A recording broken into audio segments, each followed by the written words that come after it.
Hello दोस्तों, स्वागत है आपका मेरे यूट्यूब चैनल हॉरर वर्ल्ड में। और मैं आज आपको अपने व्यूअर्स की भेजी सच्ची और डरावनी अमेजिंग हॉरर स्टोरीज के बारे में बताना चाहता हूँ। आगे की स्टोरीज मैं अपने व्यूअर्स के ही पॉइंट ऑफ व्यू से कंटिन्यू करूँगा। तो दोस्तों स्टार्ट करते हैं। हेलो दोस्तों, मेरा नाम चिराग है और मैं हितेश और अकबर की सच्ची डरावनी स्टोरी आप लोगों को बताना चाहता हूँ। दोस्तों, हितेश और अकबर मेरे दादाजी के फ्रेंड थे और ये कहानी मुझे मेरे दादाजी ने ही सुनाई थी। दोस्तों, हितेश और अकबर हीरा बस्ती में रहने वाले दो दोस्त थे और वो दोनों गांव के लोगों को अचानक डराने के लिए काफ़ी मशहूर थे। लोगों को डराने में उन्हें अलग ही मज़ा आता था, पर उनकी इस आदत से उनके घर वाले और गांव वाले दोनों परेशान थे। अचानक डराने के बाद गांव के कुछ लोगों ने उनसे कई मर्तबा कहा भी था कि जब तुम पर बीतेगी तब तुम्हें पता चलेगा कि असली डर का एहसास क्या होता है। उन दोनों का एक और शौक भी था और वो ये था कि उन्हें असली के भूत प्रेतों को ढूंढने में काफ़ी दिलचस्पी थी। तब वह दोनों उस जगह जाकर भटकने वाली भूत प्रेतों को आवाज़ देकर बुलाने की कोशिश करते। एक दिन उन्होंने गांव के चौराहे पर लोगों से सुना कि हमारे गांव के जंगल से शहर के लिए जो पुराना रास्ता जाता है, उसी रास्ते पर सबसे बड़ा जो पीपल का पेड़ है, उस पर सालों पहले हमारे गांव के बिरजू को दाहिने हाथ और बायां पैर काट के लटकाया गया था, क्योंकि बगल वाले गांव की निर्मला नाम की विधवा से वो प्रेम करता था। एक दिन जब घर के सब लोग सरपंच जी की बेटी की शादी में गए हुए थे, तब बिरजू चुपके से निर्मला से मिलने गया था। उस वक्त उन दोनों को समय का ध्यान ही नहीं रहा और जब निर्मला के घर वाले वापस लौटे तो उन्होंने बिरजू को और निर्मला को एक साथ पलंग पर पाया। फिर निर्मला के भाई बिरजू के खून के प्यासे हो गए और बिरजू प्राण बचाने साइकिल लेकर जंगल में भाग गया, पर पीपल के पास वह उन भाइयों के हाथ लग गया। उन्होंने किसी वहशी दरिंदों की तरह बेरहमी से उसका दाहिना हाथ और बायां पैर कुल्हाड़ी से काट कर अलग कर दिए। उसके शरीर पर कोई ऐसी जगह नहीं बची थी जिस पर खून नहीं था। फिर उसको उसी पीपल के पेड़ पर लटका दिया और नीचे उसकी साइकिल रख दी थी। 2 दिनों तक उसकी साइकिल पर खून टप टप करके गिरता रहा। बहुत भयंकर मौत मरा वो। उस नज़ारे को देखने वाले की रूह कांप उठती थी। उस वक्त से लेकर आज तक बिरजू की प्रेत आत्मा जंगल में साइकिल की घंटी बजते हुए भटकती है और रात को अगर कोई गलती से भी वहां चला जाता है तो उसे उस पेड़ पर लटकती बिरजू की लाश दिखती है। हितेश और अकबर ने सारी बातें ठीक से सुन ली थी और अब उन दोनों को एक नया भूत और भूतिया जगह मिल चुकी थी। अगले ही दिन पूर्णिमा थी और हितेश का जन्मदिन भी था, तो वह दोनों शाम को ही मोटरसाइकिल लेकर सिनेमा देखने चले गए और आते वक्त जानबूझकर हाईवे छोड़कर जंगल के कच्चे रास्ते से आए। और जब दोनों पीपल के पास पहुंचे तब उन्होंने गाड़ी की हेडलाइट की रोशनी में अपना हमेशा का प्रेत आत्माओं को ललकारने का तमाशा चालू कर दिया। अकबर पेड़ के पास गया और बोला, कहाँ है बे बिरजू, डरपोक साले, सामने आ तू। हितेश ने भी 2-4 भले बुरे शब्द कह दिए। तभी अचानक तेज और बर्फ जैसी ठंडी हवा चलने लगी और उस भयानक शमशान घाट जैसी शांति में एक आवाज़ गूंजी, जो कि साइकिल की घंटी बजने की थी। ये आवाज़ सुनते ही दोनों के रोंगटे खड़े हो गए। दोनों फटाफट गाड़ी पर बैठकर वहां से भागने लगे। हितेश गाड़ी को किक पर किक मारे जा रहा था, पर गाड़ी स्टार्ट ही नहीं हो रही थी और उस साइकिल की घंटे की आवाज़ अब धीरे धीरे तेज़ होती जा रही थी। नज़दीक आती जा रही थी। तभी उनकी गाड़ी चालू हो गई और पल भर के लिए दोनों खुश हो गए कि अब इस भूतिया जंगल के बाहर निकल जाएंगे। हितेश ने गाड़ी तेजी से हवा की बस्ती की ओर दौड़ाई और लगभग आधे घंटे तक गाड़ी चलाता रहा। तभी पीछे बैठा अकबर बोला, भाई अब तक बस्ती क्यों नहीं आए? 10 मिनट का तो रास्ता है और ये सभी पेड़ एक जैसे क्यों लग रहे हैं? हितेश बोला, मैं भी कब से वही सोच रहा हूँ। तभी एक जगह गाड़ी धक्के खाते हुए अचानक बंद पड़ गई और सामने का नज़ारा देखकर दोनों की रूह कांप उठी। दोनों की रगों में बहता खून मानो बेरस बन गया, क्योंकि उनकी गाड़ी उसी पीपल के सामने आके रुकी थी जिस पर बिरजू की लाश लटकी रही थी। उसके नीचे रखी साइकिल पर उसका खून टप टप करके नीचे गिर रहा था और पास ही में उसके कटे हुए हाथ और पैर पड़े थे। इस भयानक नज़ारे को देख उन्होंने मोटरसाइकिल वहीं छोड़ दी और हड़बड़ी में बस्ती छोड़ शहर की तरफ भागने लगे। पूर्णिमा के चांद की रोशनी में लगभग ठीक ही दिख रहा था, फिर भी गिरते पड़ते दोनों भूत भूत चिल्लाते हुए भाग रहे थे। तभी फिर से उन्हें वो ट्रिंग ट्रिंग की आवाज़ सुनाई देने लगी और उसी के डर से दोनों बेसुध भागते रहे। कुछ देर बाद जब उन्हें पक्की सड़क दिखने लगी तब वो आवाज़ अचानक आनी बंद सी हो गई।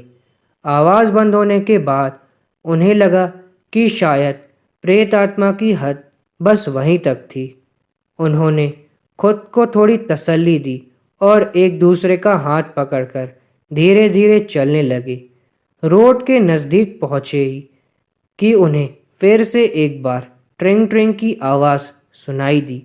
दोनों घबराकर आसपास देखने लगे तो सामने एक आदमी खड़ा था जिसने एक हाथ में लालटेन ली थी और दूसरे हाथ में साइकिल पकड़ रखी थी।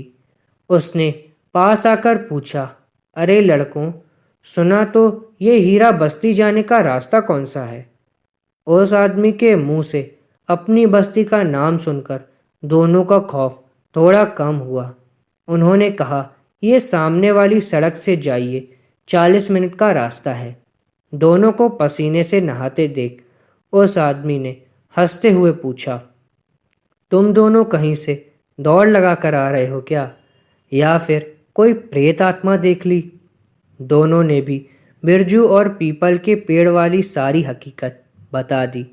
वो आदमी भी सब खड़े गौर से सुन रहा था। तभी उसने बातें सुनते सुनते लालटेन साइकिल पर टांग दी और दोनों से बात करते करते उनके नज़दीक आ गया और सिर्फ एक सवाल पूछा, कौन सा हाथ और कौन सा पैर कटा था? पर इस सवाल का जवाब उसने खुद ही दिया। उसने अपना दाहिना हाथ उखाड़कर उसने हितेश के सामने फेंका और बायां पैर उखाड़कर अकबर के सामने फेंका और उन्हें अपना खून से सना हुआ विकृत रूप दिखाया। असली प्रेत आत्मा को सामने खड़ा देख दोनों की आंखें फटी की फटी रह गईं। एक शब्द भी उनकी जबान से नहीं निकल पाया। दोनों बर्फ की तरह वहीं जम गए। कुछ क्षण में ही उनके शरीर जमीन पर गिरे और सिर्फ डर से ही उनकी मौत हो गई और अब उनकी असली आत्मा देखने की इच्छा भी पूरी हो चुकी थी।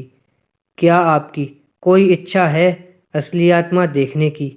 कमेंट करके ज़रूर बताएं दोस्तों। हेलो दोस्तों, मेरा नाम मीरा है और मैं आप लोगों को एक सच्चे डरावने हॉरर इंसिडेंट्स के बारे में बताऊंगी। दोस्तों, एक विदेशी कंपनी को गोवा में एक नया प्लांट स्थापित करवाना था, इसलिए कंपनी ने उनके सबसे होनहार ऑफिसर रवि को गोवा भेजा। उसके रहने और खाने का इंतज़ाम वो वसुंधरा रेस्ट हाउस में किए हुए थे। एक लंबे सफ़र के बाद रवि रात को 11 बजे वसुंधरा रेस्ट हाउस पहुंचा और फ्रेश होने के बाद जब वो खाना खाने के लिए मेज़ पर बैठा तो 11:15 बज चुके थे। रेस्ट हाउस का गार्ड हीरालाल उसे कांपते हाथों से खाना परोस रहा था और वो बार बार घड़ी की ओर देखे जा रहा था। रवि ने उसके चेहरे पर दिख रहे डर का कारण पूछा। तब वो बोला कि इस रेस्ट हाउस में 11 बजे के बाद रुकना मतलब मौत को दावत देना है। रवि बोला कि ये कैसे? फिर हीरालाल बोला, यहाँ रात के 12 बजे के बाद प्रेत आत्माएं घूमती हैं। रवि बोला, उसको भूतों पर बिल्कुल विश्वास नहीं, पर घड़ी में 11:44 होते ही बिना बताए हीरालाल दरवाजे से बाहर भाग गया। रवि उसको भागता देख के ठहाके मार के हंसने लगा।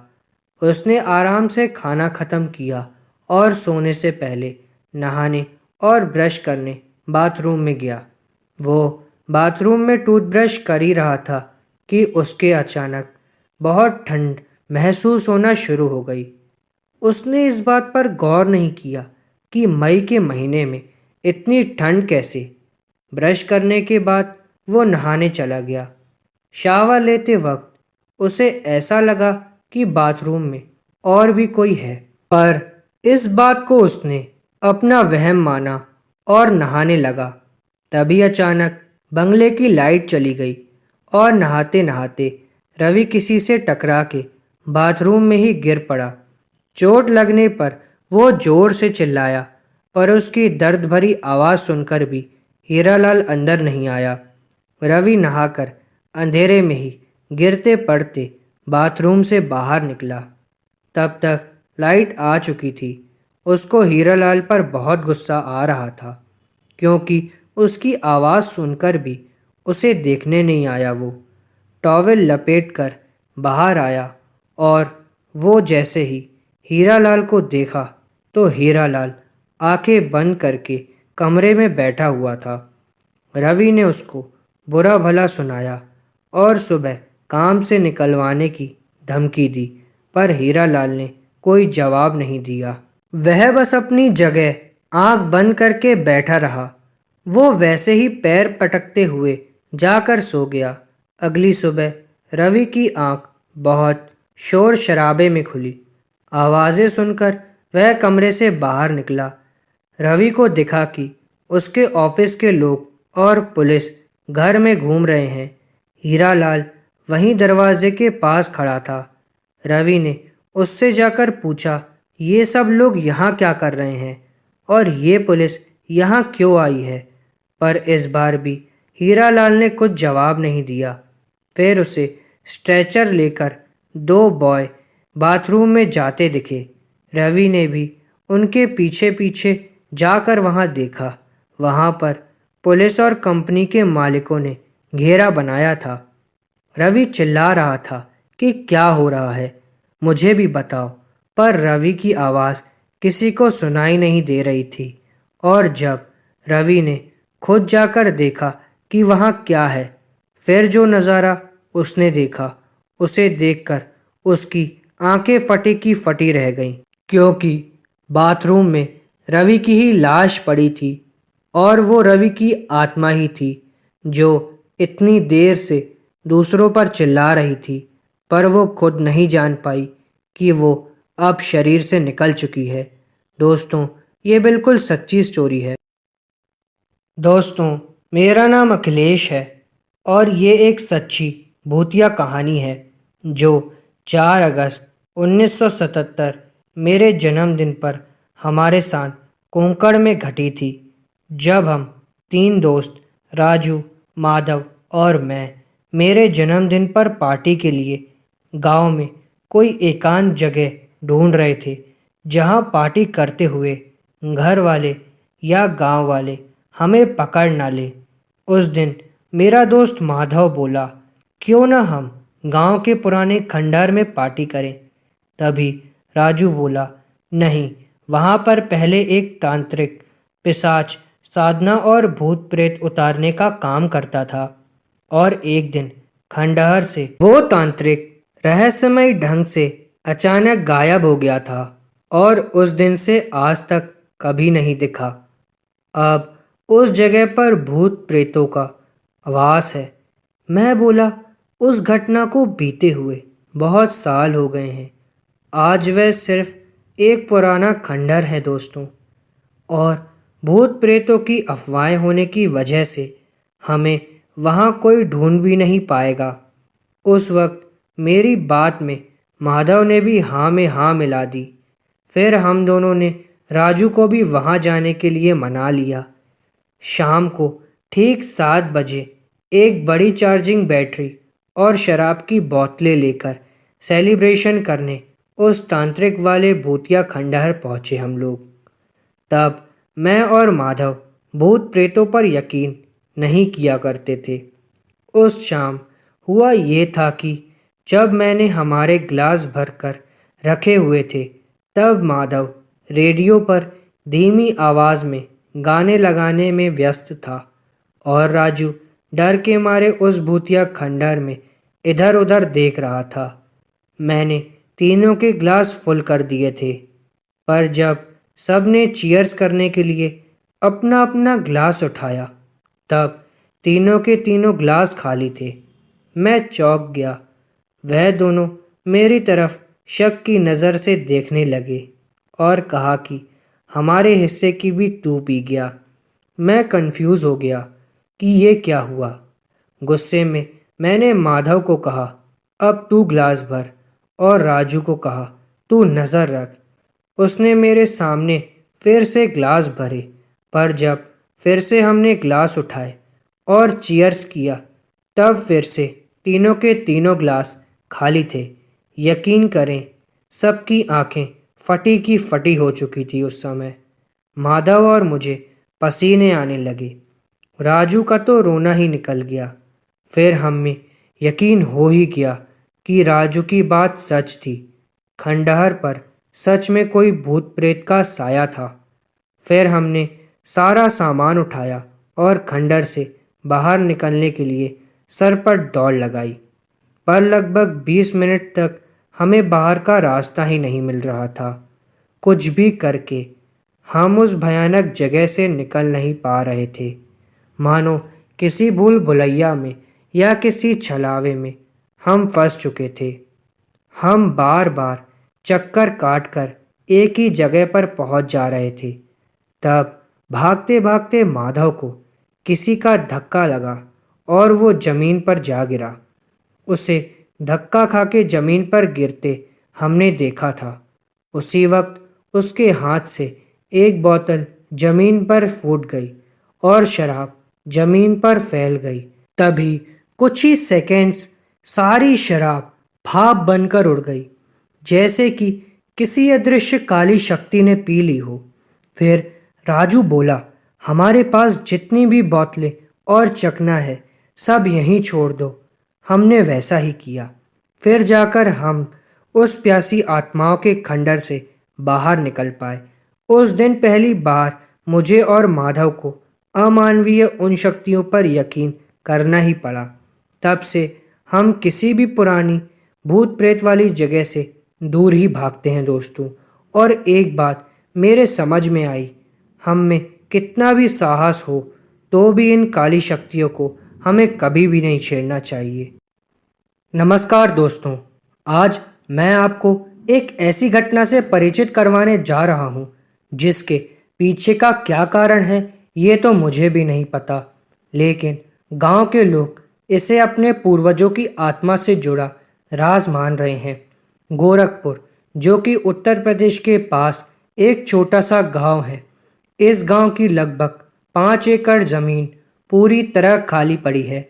लेकिन बात यह है कि ये ज़मीन पिछले कई दशकों से खाली पड़ी है, क्योंकि यहाँ जो पेड़ थे वह भी या तो गिर गए या तो कटवा दिए गए।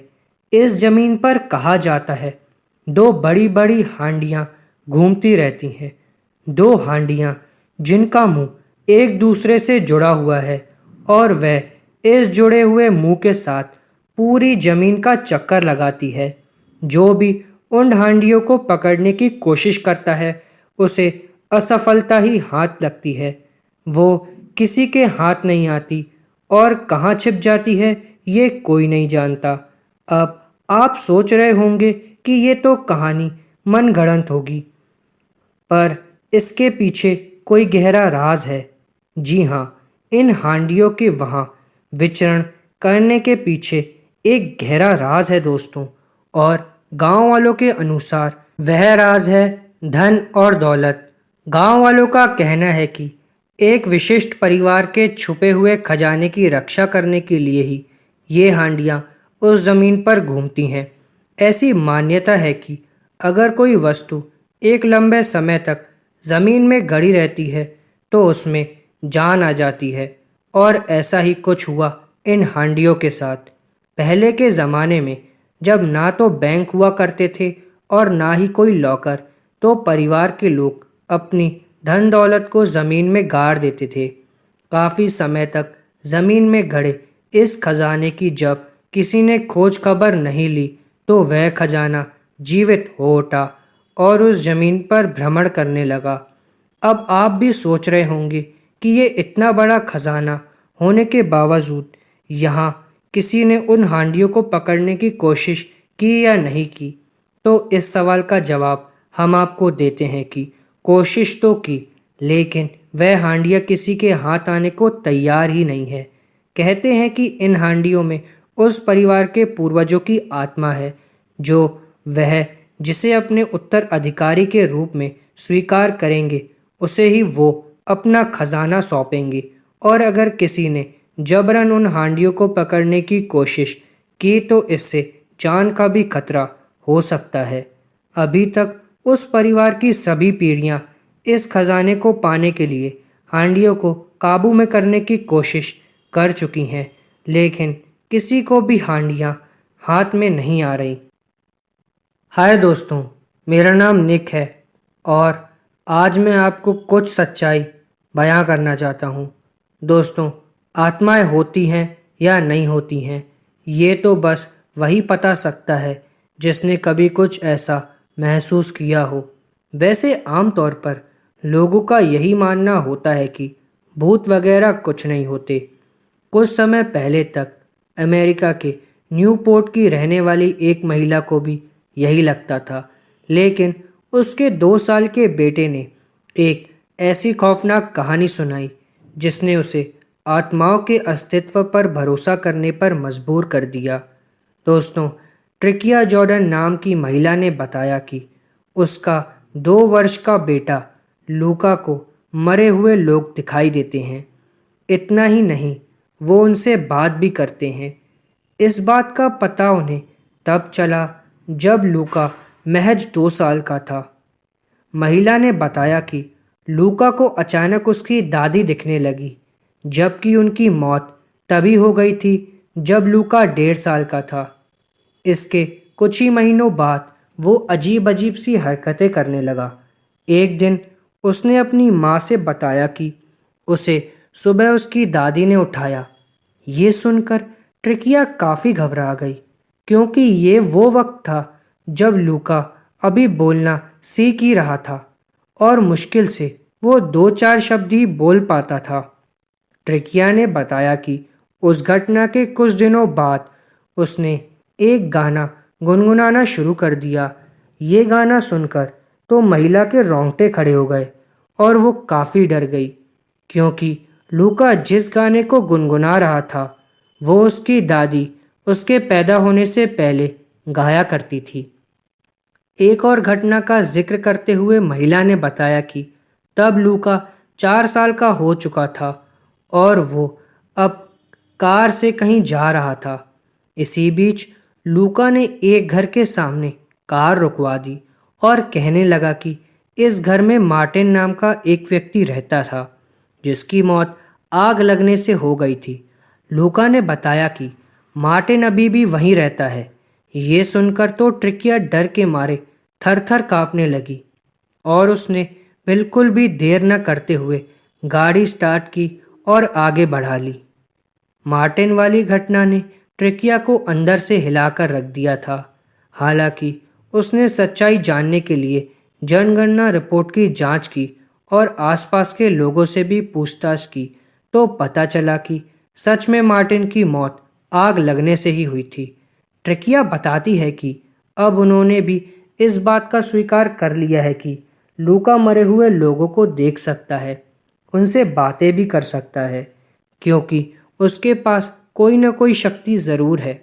वो कहती है कि उन्हें भी अब डर नहीं लगता, क्योंकि उनके बेटे को आत्माओं से डर नहीं लगता और अब वो बिल्कुल सुरक्षित हैं।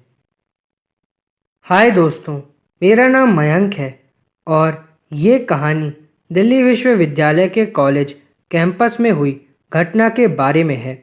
मानो या ना मानो, इस कैंपस में भूत प्रेत होने के कई किस्से मैंने सुन रखे हैं और उनमें से एक मैं आज आपको बताता हूँ।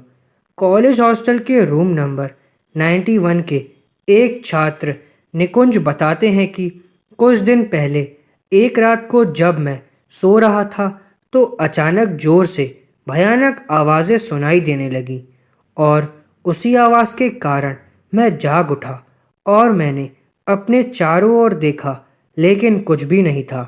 मुझे लगा कि हवा के कारण खिड़की या दरवाज़ा आवाज़ कर रहे होंगे, पर वहीं पर मुझे रूम में किसी के चलने की आवाज़ सुनाई दी और साथ में ये भी महसूस हुआ कि कोई अपने नाखून खिड़की पे घिस रहा है।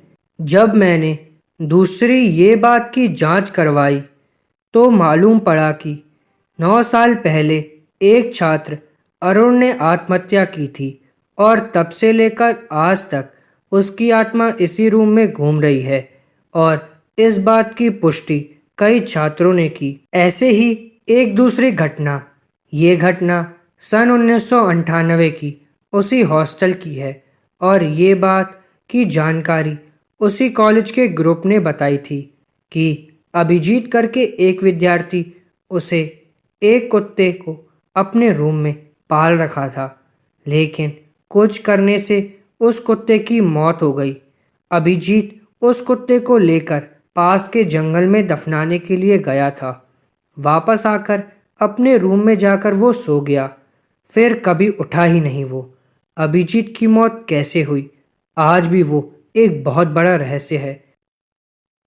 हेलो दोस्तों, मेरा नाम चिराग है और मैं अपनी परिवार के सदस्य के साथ घटी एक सच्ची डरावनी कहानी आप लोगों के साथ शेयर कर रहा हूँ। दोस्तों, ये कहानी 1972 की है, जब मेरी बहन रीना और हमारा चचेरा भाई अमित, हम तीनों मेरे जन्मदिन की पार्टी करके रात को शहर से घर पर लौट रहे थे। उस वक्त 11:04 हो रहे थे और बस स्टॉप से घर जाने तक के लिए एक ऑटो रिक्शा भी नहीं था और ज़्यादा देर बस स्टॉप पर रुकना भी ठीक नहीं था, क्योंकि वहाँ नशेड़ी और बेवड़े घूमते रहते हैं। इसलिए मैंने ही उन दोनों को कहा कि आज के लिए चल के जाते हैं। दोनों मेरी बात मान गए। फिर हम तीनों लगभग 1.25 घंटे तक मेरे घर तक चलते रहे और वहाँ पहुँचे। उस वक्त सब लोग सो चुके थे, इसलिए बिना आवाज़ किए हम तीनों भी जाकर सो गए। सुबह जब सब लोग उठे तो घर में एक अजीब सा तमाशा लगा हुआ था। मेरा चचेरा भाई अमित रीना के कपड़े पहनकर सर संवर के आईने के सामने बैठा था, बिल्कुल लड़कियों की तरह। उसने हाथों में चूड़ियाँ भी पहन रखी थी।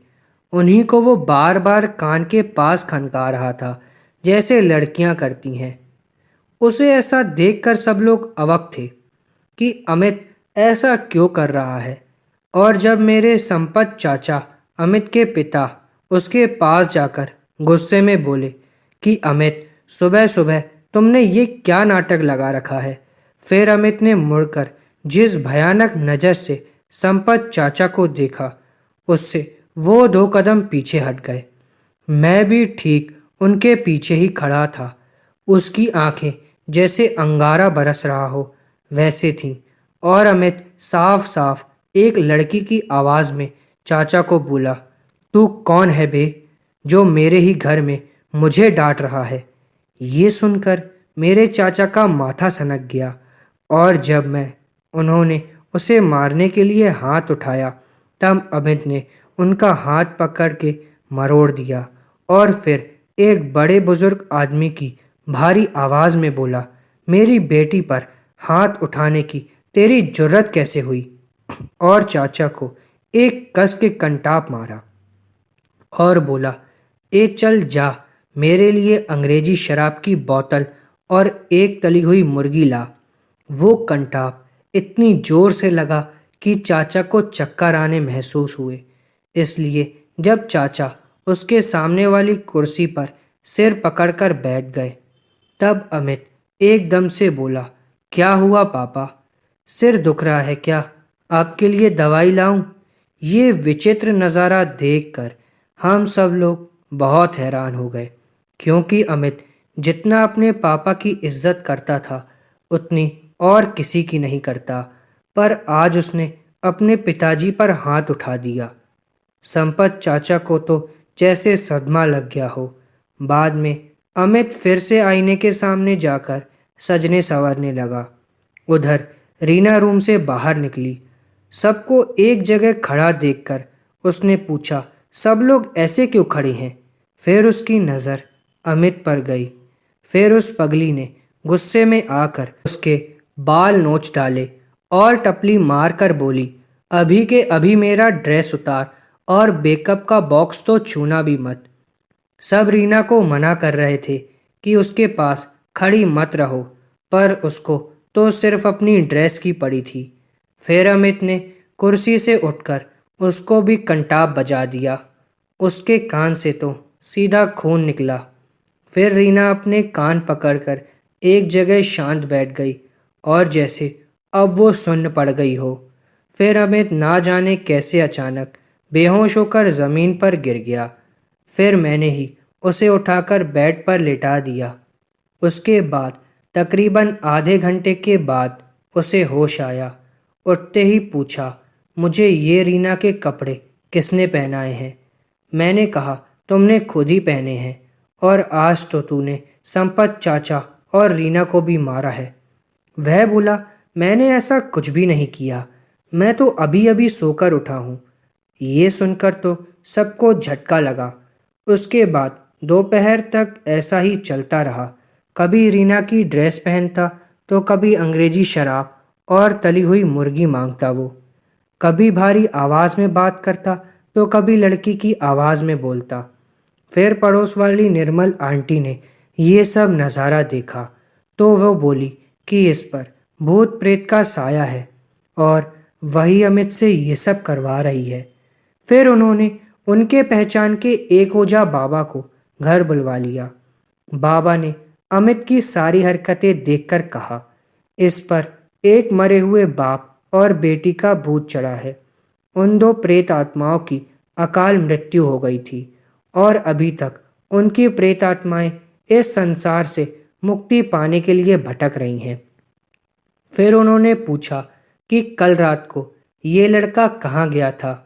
मैंने कहा कि कल मेरा जन्मदिन था, इसलिए एक छोटी सी पार्टी करने हम लोग शहर गए थे। अमित भी हमारे साथ आया था। ओझा बाबा बोले, बस इतना ही? क्या अमित ने घर पर लौटते वक्त कुछ अजीब चीज़ देखी थी क्या, या फिर किसी अनजान या सुनसान जगह गए थे क्या? तब मुझे याद आया कि घर के रास्ते में जो कब्रिस्तान पड़ता है, आते वक्त हमने उसके अंदर जाकर एक गोल चक्कर लगा के आने की शर्त लगाई थी और वह शर्त अमित ने जीती थी। वह अकेला पूरे कब्रिस्तान का गोल चक्कर लगा के आया था। ये बात मैंने बाबा को बता दी। मेरी बात सुनकर ओझा बाबा बोले कि ये सब तुम लोगों ने क्या किया? तुम लोगों ने अमित के ऊपर दो प्रेत आत्माएं बुलवा ली। उस वक्त मेरे पिताजी मुझ पर बहुत चिल्लाए थे। फिर ओझा बाबा ने उपाय बताया। एक जोड़ी लड़की का ड्रेस, एक बोतल अंग्रेजी शराब और तली हुई मुर्गी अमित पर उतार कर, जैसे नज़र उतारते हैं, कब्रिस्तान पर रख कर आओ, फिर अमित ठीक होगा। फिर हमने बाबा ने जैसा बताया सेम वैसा किया। लड़की की ड्रेस, अंग्रेजी शराब और तली हुई मुर्गी और कुछ सामान लिख के भी दिया था। वह सब रात को ही दादाजी उस कब्रिस्तान में रख कर आए। फिर अगली सुबह तक अमित पर से वो साया उतर गया और वो रोज की तरह बातें करने लगा। पर अमित को उसने क्या क्या किया और घर में किस किस को पीटा कुछ भी याद नहीं था दोस्तों।